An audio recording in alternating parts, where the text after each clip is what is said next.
حرفی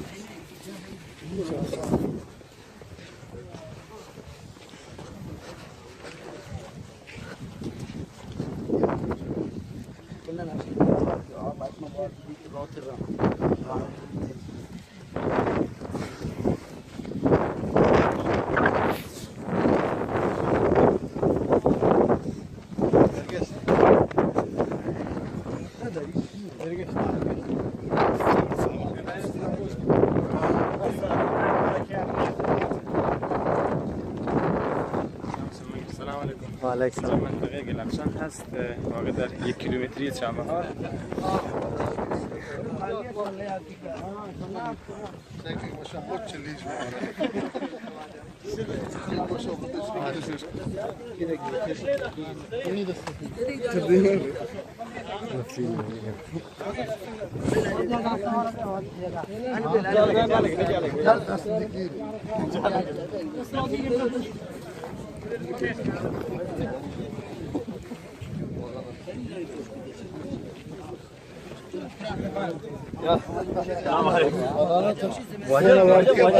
وجه ميل का दास्ती का दोस्त में गए बाहर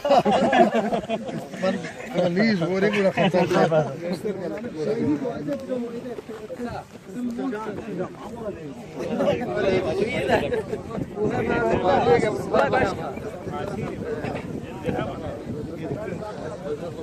دیگه مارا اول مره چی پرتغال خوش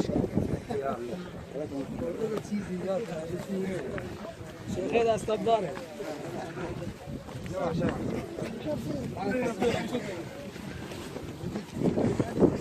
سنگین واضح ہے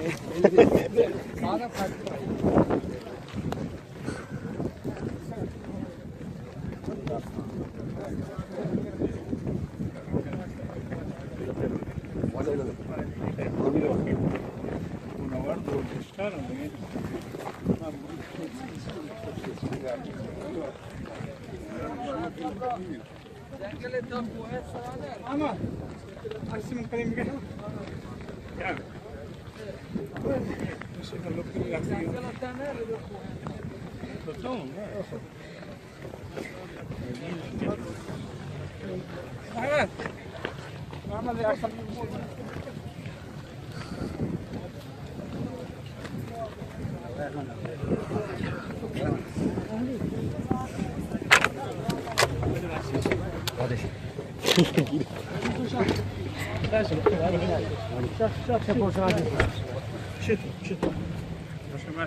ماشي ماشي